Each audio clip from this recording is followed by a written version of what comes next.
नमस्कार दोस्तों। आज की जो ये कविता है ये पिता को समर्पित है। पिता के उस विराट संघर्ष को समर्पित है कि पिता वो एहसास है जो पूरी ज़िंदगी अपने बच्चों की खुशी के लिए हर रोज़ मरता है। घर की चार दीवारी के इतर जब बात स्वाभिमान और दुनियादारी की आती है तो पिता से बेहतरीन कोई शख्स नहीं। ये बात कुछ पुरानी है।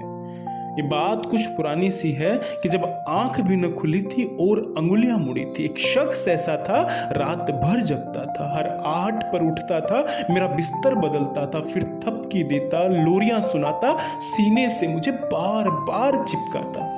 मेरी हर हरकत को वो पढ़ रहा था, लगता था वो मेरा जीवन गढ़ रहा था।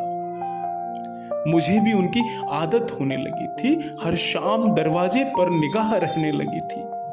कभी कभी हवा में उछालते तो कभी घोड़ा बन जाते, मेरे पिता उन लम्हों में 100 सदियां जी जाते। हर त्योहार मुझे नए कपड़े मिलते पर पापा वही पुराने की तुरपाई करते। वक्त गुजरा और गुजरता रहा, मैं भी उनके दम पर उड़ान भरता रहा, देकर अपना खून पसीना और पैसा बनाने चले थे मुझे वो अपने सपनों के जैसा। दूर शहर पढ़ने भेजा, उनकी आंखों को नम देखा, लगा कि सब कुछ छूट गया, वो शख्स कितना दूर गया। अब चकाचौंध सर चढ़ने लगी, दुनिया ही सब कुछ लगने लगी, दिन भर की आपाधापी में घर बात भी कम ही होने लगी। अब उनका टोकना खलता था पर पापा याद में जलते थे। होली और दिवाली मुझको घर आने को कहते थे पर पापा की हर नसीहत मुझे बचपना लगने लगी थी। क्या जरूरत है पापा को, ये सोच मुझ में पलने लगी थी। मैं उनसे हिसाब लेने लगा था जो दुनिया का कर्जदार बन चुका था।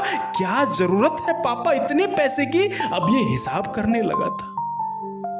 समय बदला, कल तक मैं बेटा था, आज बाप बन चुका था। बेटे संग सपनों का स्वेटर अब मैं भी बुनने लगा था। एकाएक नींद सी टूटी, जज्बात उमड़ने लगे। क्या गुजरी होगी मेरे पिता के दिल पर, समझ आने लगा था। अरे पिता तो मोहब्बत की वो मूरत होता है, साक्षात ईश्वर की सूरत होता है। मेरा सभी को ये संदेश है, पूरी आवाम को ये संदेश है कि एक रोज तुम्हें एहसास होगा जब पिता उम्र दराज होगा, जिसकी अंगुली थाम कर चले थे ना, आज वो ही लाचार होगा। समय है संभल जाओ, वक्त गुजर गया तो क्या होगा। जिसकी छाया में जी रहे हो आज, कल वो ही ना रहा तो क्या होगा। जाइए अपने पिता के सीने से लिपट कर उन्हें धन्यवाद कीजिए और यकीन मानिए आंसुओं के समंदर में सब कुछ बह निकलेगा। धन्यवाद दोस्तों।